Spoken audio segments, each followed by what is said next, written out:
नमस्कार। एउटा मानिस सफलताको शाब्दिक अर्थ खोज्न शब्दकोश पल्टाउँछ। त्यहाँ उसले के पाउँछ भने सुखको पानाभन्दा अगाडि दुःखको पाना रहेछ, सफलताको पानाभन्दा अगाडि असफलताको पाना रहेछ, प्रसन्नताको पानाभन्दा अगाडि अप्रसन्नताको पाना रहेछ, मानको पानाभन्दा अगाडि अपमानको पाना रहेछ। उसले के सोच्छ भने एकपटक अङ्ग्रेजी डिक्सनरी उल्टाएर हेरौँ, त्यहाँ पनि उसले के पाउँछ भने लभको पानाभन्दा अगाडि हेटको पाना रहेछ, पोजिटिभको पानाभन्दा अगाडि चाहिँ नेगेटिभको पाना रहेछ, स्माइलको पानाभन्दा अगाडि चाहिँ क्राइङको पाना रहेछ र सक्सेसको पानाभन्दा अगाडि चाहिँ फेल्योरको पाना रहेछ। त्यसकारण है एकपटकको फेल्योर हुँदैमा चाहिँ जीवन समाप्त हुने होइन। त्यसकारण फेल्योरलाई बुझेर सक्सेसको लागि फेरि हामी के गरौँ भने कर्म गरौँ। त्यसका कारण किशोर कुमारले चाहिँ एउटा हिन्दी गीत गाउनु भएको छ, जिन्दगी की यही रीत है, हार के बाद ही जीत है। स्वागत छ तपाईँ सबैजनालाई अधिकारी लोकसेवा तयारी युट्युब च्यानलमा। आज खरिदार दोस्रो पत्र खण्ड ग को पहिलो मोडल सेट लिएर आएको छु, जस अन्तर्गत सामान्य गणितका 6वटा प्रश्न रहेका छन्। यी 6वटा नमुना प्रश्नको चाहिँ उत्तर मैले यहाँ प्रस्तुत गर्न गइराखेको छु। क्वेसन नम्बर 1 मा यहाँ आउनुहोस् है। केही चकलेट चाहिँ 175 केटाकेटीमा बराबर तवरले वितरण गर्नु थियो, तर 35 केटाकेटी अनुपस्थित रहेकोले प्रत्येक केटाकेटीले 4वटा चकलेट बढी भेटायो। जम्मा चकलेट कतिवटा वितरण गर्यो? पहिला प्रश्न बुझ्नुहोस्। प्रश्न बुझिसकेपछि आदि हिसाब बनिहाल्छ है। 175 जना चाहिँ केटाकेटी थिए, त्यसमा चाहिँ बराबर तरिकाले चाहिँ चकलेट बाँड्नु थियो, तर 35 केटाकेटी आएन भने आएको कि केटाकेटीले अब के भयो भने हरेकले 4वटा चकलेट बढी पायो भने जम्मा चकलेट कति वितरण गर्यो? अब चाहिँ यसको उत्तरमा चाहिँ हामी जाउँ। यहाँ हेर्नुहोस् है। यसको उत्तरमा जाँदाखेरि सर्वप्रथम चाहिँ हामी मानौँ जम्मा चकलेटको कति छ? x छ। त जम्मा कि केटाकेटी 175 थिए, उपस्थित अब कति भयो त? 175 माइनस 35 त 140 है। 175 मा चाहिँ 140 केटाकेटी माथि उपस्थित भयो। अब चाहिँ दोस्रो खण्डमा 175 जनामा x चकलेट बाँड्दा एउटाले पाउने है। यो पहिलो कन्डिसन अनुसार 175 जनामा x चकलेट बाँड्यो भने 1/175वटा चकलेट चाहिँ एउटा बच्चाले पाउँछ। त्यस्तै प्रकारले चाहिँ 140 जनामा चाहिँ x चकलेट बाँड्दा एउटाले पाउने 1/140। यो चाहिँ एक एक नियमबाट हामीले निकाल्यो। अब चाहिँ यहाँ प्रश्न अनुसार यहाँ ध्यान दिनुहोस् है। प्रश्न अनुसार के हुन्छ अब भन्ने यो कल ध्यान दिनुहोस् त। 1/140 माइनस 1/175 बराबर 4। यसलाई चाहिँ तपाईँहरू के गर्नुहोस् भने सिम्प्लिफाई गर्नुहोस् र सिम्प्लिफाई गर्दाखेरि यहाँ चाहिँ x को मान कति आउँदैछ त 2800। त यसको अर्थ के भइदियो भने जम्मा चकलेट 2800 थियो त्यहाँ। अब दोस्रो प्रश्नमा जानु अघि एउटा कुरा तपाईँहरूसँग फेरि सेयर गर्न चाहन्छु। विचारले तपाईँको एटिच्युडले क्रिया बन्छ है। विचारले क्रिया बन्छ, क्रियाको पुनरावृत्तिले बानी बन्छ, बानी गहिरो भएपछि स्वभाव बन्छ, स्वभाव एक दिन चाहिँ तपाईँको संस्कार बन्छ। त्यसका कारण विचार चाहिँ संस्कारको जननी हो। त्यसैले सकारात्मक, आशावादी, धनात्मक, शुभ र कल्याणकारी विचार र काम नै तपाईँको असल साथी हो। यसलाई मनन गरी तपाईँहरू लोकसभा आयोगको तयारीमा जुट्नुहोस्। अब क्वेसन नम्बर चाहिँ दोस्रो। यदि XYZ को औसत यानी कि एभरेज क्यापिटल M भए र XY plus YZ plus ZX बराबर 0 भए x² y² र z² को औसत कति हुन्छ? अब हामी औसतवाला क्वेसनमा आएका छौँ। यहाँ हेर्नुहोस् है। XYZ को औसत M छ भने x plus y plus z upon 3 बराबर कति हुन जान्छ? M। यसको क्रस मल्टिप्लिकेसनबाट चाहिँ यो हुन जान्छ। अब चाहिँ यो सूत्र छ हाम्रो। यो के छ भने सूत्र छ x plus y plus z को होल स्क्वायरको चाहिँ यो सूत्र हुन जान्छ यो फर्ममा है। अब यसमा चाहिँ तपाईँहरू के गर्नुहोस् भने अब अघिको चाहिँ मानहरू राख्नुहोस्। यहाँ हेर्नुहोस् त। x plus y plus z को मान 3m हुन्छ। यो चाहिँ यहाँबाट आयो। अब यो चाहिँ हाम्रो जस्ताको त्यस्तै, यो जस्ताको त्यस्तै र यसको मान यहाँ हेर्नुहोस् है। यसको मान चाहिँ प्रश्नमा नै कति दिएको छ? 0। भन्नुको मतलब यो पार्ट हाम्रो के भइदियो भने 0 भइदियो। त बाँकी यतापट्टि रह्यो 9m² = x² plus y² plus z²। दुवै साइड चाहिँ अब यसमा हामी के गर्छौँ भने 3 ले भाग गरौँ है। त 3 ले भाग राखेर अब के हुन्छ? यहाँ ध्यान दिनुहोस्। हामी 3 ले चाहिँ जब भाग गर्छौँ भने के भइहाल्छ भने एउटा यो पार्ट भइहाल्छ र एउटा चाहिँ यहाँ 3m² हुन जान्छ। भन्नुको मतलब हाम्रो यहाँ ध्यान दिनुहोस् त, यो भन्नुको मतलब हाम्रो के भइदियो, X square plus Y square plus Z square अपन 3 भन्नुको मतलब X square Y square Z स्क्वायरको औसत र यति बराबर छ 3m स्क्वायर। त्यसका कारण चाहिँ यसको औसत कति भइदियो, 3m स्क्वायर। अब प्रश्न नम्बर 3 मा जानु अघि औषधिहरूमा गुर्जो, धन सम्पत्तिहरूमा विद्या, शरीरका अङ्गहरूमा शिर, इन्द्रियहरूमा नेत्र, स्त्रीहरूमा माता, संरक्षकहरूमा पिता, देवताहरूमा गुरु, सद्गुणहरूमा शील, पुष्पहरूमा कमल, फलहरूमा नरिवल, दानहरूमा विद्यादान, कार्यहरूमा सेवा कार्य, कर्महरूमा कर्तव्य कर्मलाई उत्तम मानिए जस्तै सबै सुखमा स्वास्थ्य सुख सर्वोत्तम सुख हो। तसर्थ तपाईहरू चाहिँ स्वस्थ रहनुहोस् र तपाईहरू चाहिँ स्वस्थ रहेपछि लोकसेवा आयोग चाहिँ राम्रोसँग चाहिँ तयारी गर्न सक्नुहुन्छ। अब चाहिँ प्रश्न नम्बर चाहिँ हामी 3 मा जाउँ है। यहाँ हेर्नुहोस्, एउटा आयतको लम्बाइ 10% ले वृद्धि र चौडाइमा 10% ले कमी गर्दा नयाँ बन्ने आयतको क्षेत्रफलमा कति प्रतिशतले कमी हुन जान्छ। अब यसको उत्तरमा हामी आउँ त सुरुको जुन आयत छ उसको चाहिँ हामी लम्बाइ कति मानिहालौँ, एक्स मानौँ, चौडाइ चाहिँ हामी मानिहालौँ वाई मानिहालौँ। त पहिलोको क्षेत्रफलको कति भइहाल्छ, लम्बाइ गुणा चौडाइ यानि कि एक्स इन्टु वाई हुन जान्छ। अब चाहिँ यहाँ ध्यान दिनुहोस् है, अब चाहिँ नयाँ लम्बाइ के हुन्छ त एक्सको 110%, किनकि 10%ले चाहिँ यहाँ वृद्धि भएको छ, त यसलाई चाहिँ सिम्प्लिफाई गर्छु भने 11x/10 भइहाल्छ। त्यस्तै प्रकारले नयाँ चौडाइ चाहिँ कति हुन जान्छ भने y को 90%, किनकि यहाँ प्रश्नमा भनेको छ चौडाइ 10% ले कम भएको छ, त 100 मा 10% ले घट्यो त 90%, त y को 90% यो हुन जान्छ हाम्रो 9y/10। अब नयाँ लम्बाइ नयाँ चौडाइ जब आयो भने नयाँ क्षेत्रफल पनि आइहाल्छ, त यो नयाँ क्षेत्रफल 11x/10 इन्टु 9y/10, यसलाई मल्टिप्लाई गरेर हाम्रो चाहिँ यत्रो चाहिँ नयाँ क्षेत्रफल आयो।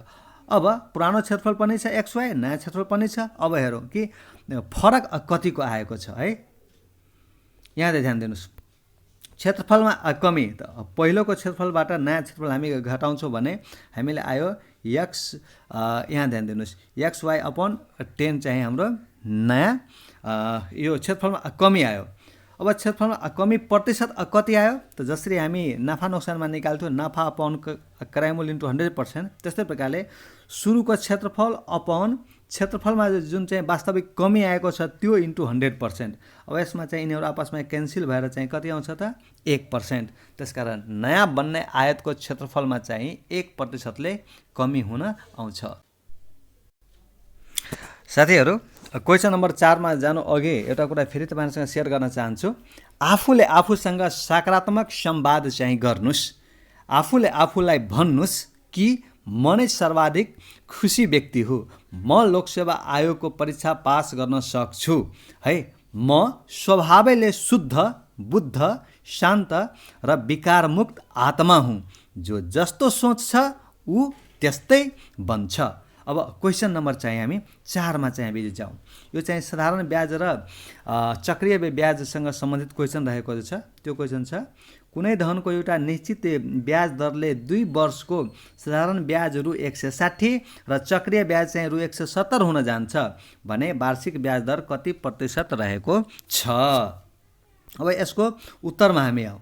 उत्तरमा चाहिँ यहाँ छ 2 वर्षको साधारण ब्याज कति छ त हाम्रो 160 छ भने एक नियमबाट चाहिँ 1 वर्षको साधारण ब्याज कति हुन जान्छ त 160/2 यानि कि 80।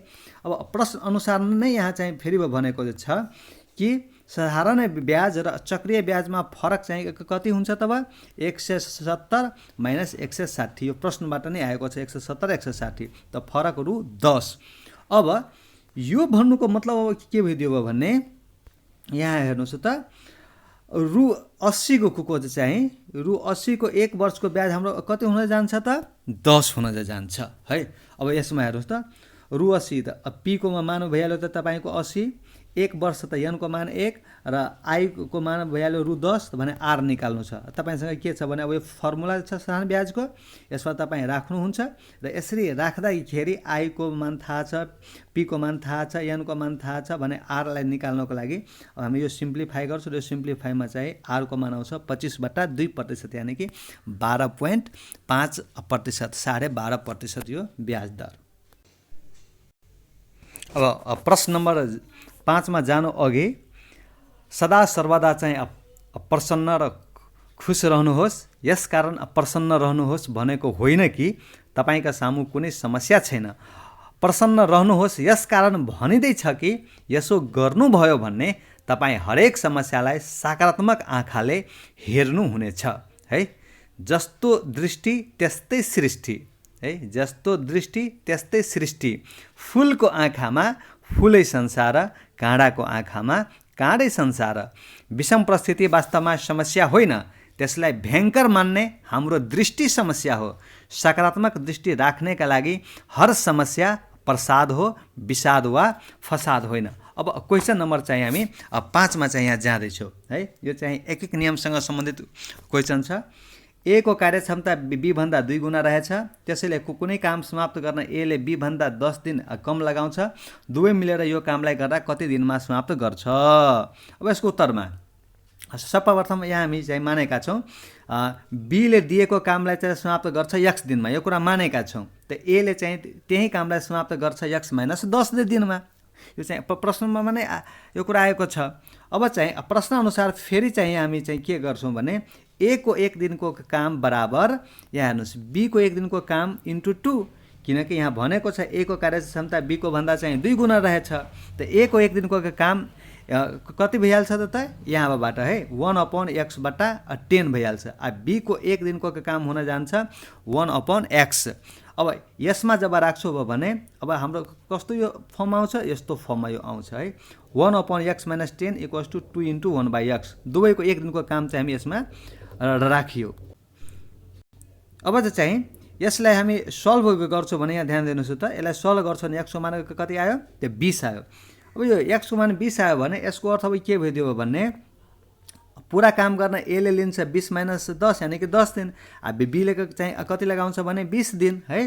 त ए ले त्यो काम गर्न चाहिँ 10 दिन र बीले चाहिँ 20 दिन लगाउँछ भने दुवै चाहिँ जब मिलेर काम गर्छ भने दुवैको 1 दिनको काम हुन जान्छ 1/10 + 1/20 अर्थात् 3/20 है। यो 1 दिनको काम भयो। त दुवै मिलेर त्यो काम समाप्त गर्छ भने यसको उल्टो त 20/3 दिन।